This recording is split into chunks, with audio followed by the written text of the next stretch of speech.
Coming to you from my front porch again. So today we're going to talk about parasites. Parasites are tiny organisms that live off of a host organism. They can be harmful or they can be beneficial. Behind me you see my dog Gunner. So one of the things that I do to make sure Gunner stays healthy is I take him to the veterinarian to make sure he doesn't have parasites. In a moment we're going to explore the career of a veterinarian, and we're going to go inside and talk to a veterinarian and watch him as he actually deworms a cat as a matter of fact. And he's going to make sure that that cat doesn't have any more intestinal parasites. Then we're going to go on an expedition with a friend of mine, Captain Barrington Irving. He's going on an expedition and he's going to talk to a National Geographic scientific photographer that specializes in photographing parasitic animals. And he's got some really cool ones that he photographs. So let's go take a look. Okay. So we're inside a veterinary office with Dr. Taff. And you want to tell us a little bit about what you're doing? Well, this kitty has a couple of intestinal parasites, so we're giving him an oral dewormer to rid his body and intestines of the parasite that can cause a lot of sickness if it's not taken care of. That was it?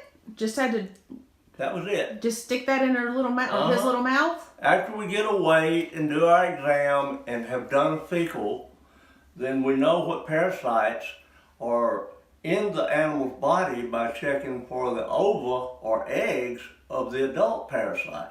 Okay. And then we tailor our treatment to whatever parasite resides inside of our pet. Very nice. All right.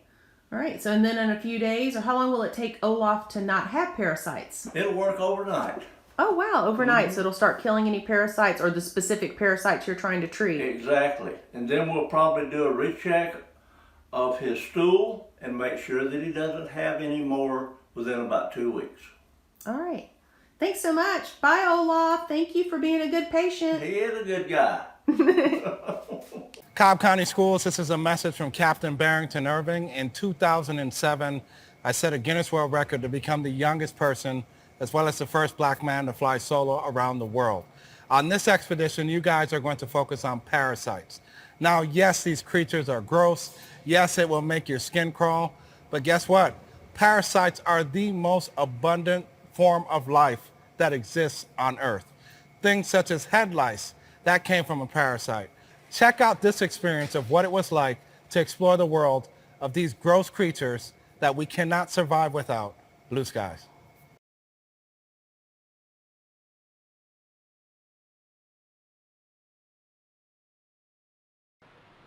Flying classroom, we're about to embark on another expedition. What I'm holding in my hand is a pearl necklace. Do you know how pearls are formed? How exactly did they start? Well, believe it or not, pearls first start off as a parasite inside of a clam. On this expedition, I'm going to travel to San Francisco to explore the world of parasites and work with fellow National Geographic explorer Anand Varma. I can't wait to show you guys and experience the world of parasites, why they're important, and what impact does this have on us in our everyday lives.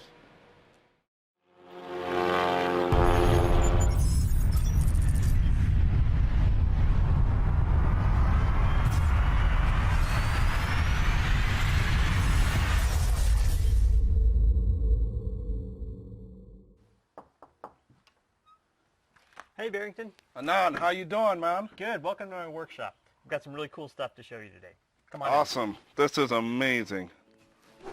My name is Anand Varma. I'm a science photographer and explorer with National Geographic. Well, so I learned these amazing stories of these powerful, tiny little bugs that can do amazing things.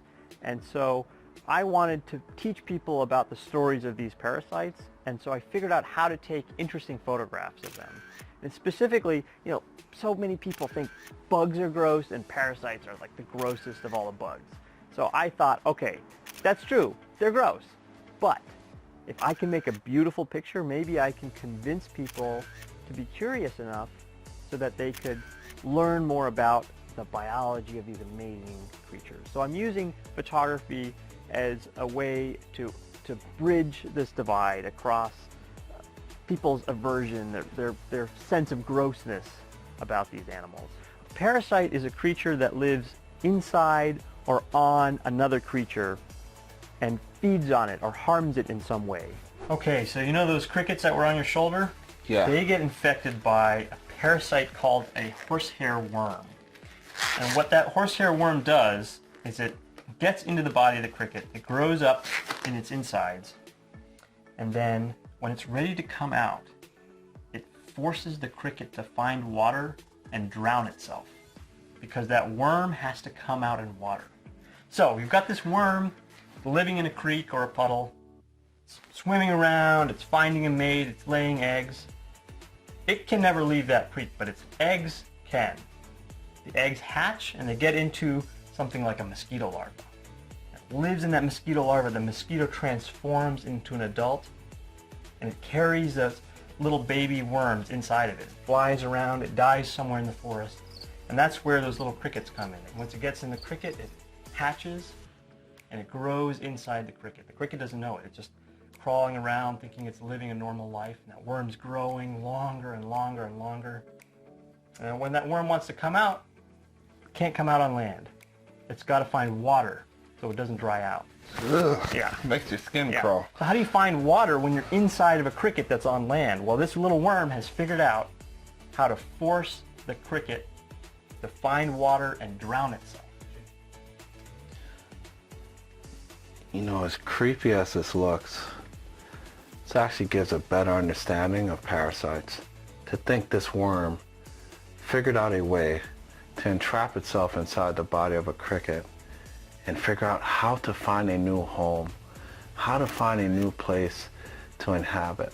One of the most interesting parasites that I've learned about and I photographed is a kind of wasp. It's a really tiny wasp, maybe a quarter of the size of your thumb.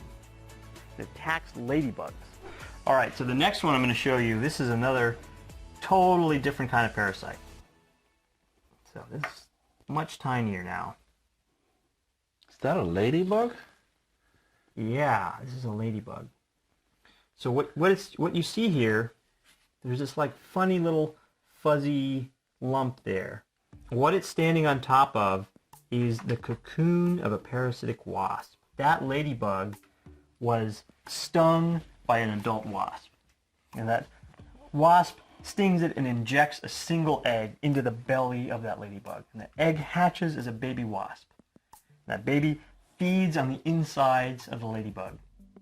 And then, when it's ready to come out, it squeezes its way out of the ladybug and it spins a cocoon, which is a kind of house that protects it as it grows up into an adult. But inside of that little house, that cocoon, it can't run away, it can't protect itself from predators, so it's figured out how to force this ladybug to become its bodyguard. So the ladybug stands on top of the cocoon and it fights off any other bugs that would come and eat the baby wasp.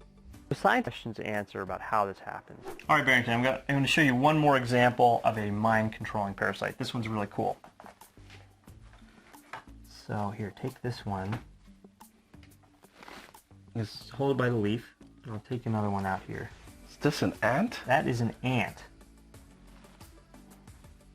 Okay, so these are a couple different ants that have been infected by fungus. And so this long stalk with a little poofy end there, there's something there that's coming out of the back of the ant's head. These are both Ophiocordyceps fungus that have taken over the bodies and minds of these ants. In the Brazilian Amazon, these fungi get into the body of the ant and then they force the ant to crawl off the forest floor and then bite down onto this leaf that you're holding. Wow. So it's getting the ant to go do a thing it never would have done in its normal life. The reason that it's forced this ant off the forest floor is that when it releases those cloud of spores, they can travel further through the forest. And so it's manipulating the behavior of this ant so that it can get up into the canopy of the forest and spread itself way more efficiently than if it was still stuck on the ground. Scientists is parasites. And people think about parasites as, ooh, icky things that cause disease, like let's get rid of them. The world will be healthier if we don't have these parasites. Well, turns out to not be true. Parasites are critical parts of the ecosystem. They make up so much of the diversity of the life out there that to remove them from nature, from the ecosystems, would be incredibly damaging. Every single human being on the planet has parasites on their body and inside their body.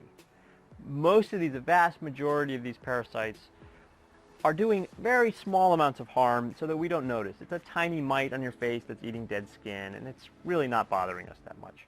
Some parasites do cause major problems. They can cause disease and death. A really common one you may have heard of is malaria, is a kind of parasite. Now the question is, are any of these parasites able to control the mind of us the way that so many of these parasites are able to control the minds of bugs or crabs or frogs? Do any of them control our minds? Flying classroom, what a mind-blowing expedition.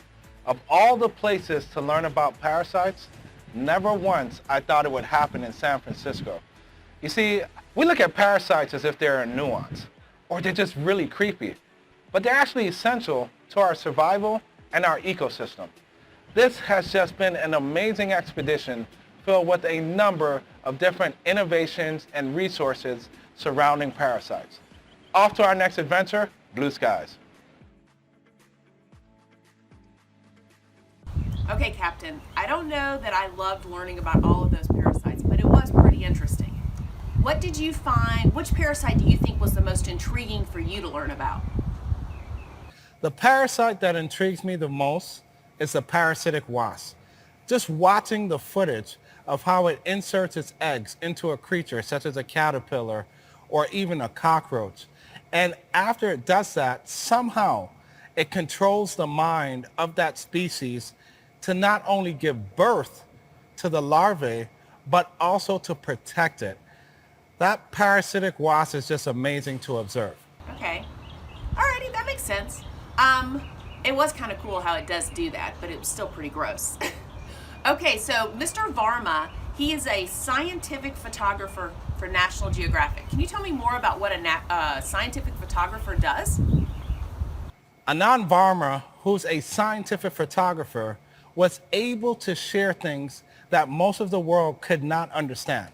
When we talk about STEAM and the arts, he's able to utilize photos as well as video to bring to life concepts and things that we might not see, but also help us to understand it in a scientific way. It's probably one of the coolest career fields I've ever seen personally, and it's invaluable because not only for me, but for others around the world, we're able to better understand parasites thanks to his work. Conducting an expedition on parasites is definitely in my top 5. All right, that's a wrap for today. I hope you enjoyed learning more about parasites, even though they were a little bit gross. From my front porch to you, I hope you guys have a great rest of your week and tune in next week for our next episode. We're going to go on an expedition with Captain Irving, and we're going to be talking about a flying eye hospital. Until next week.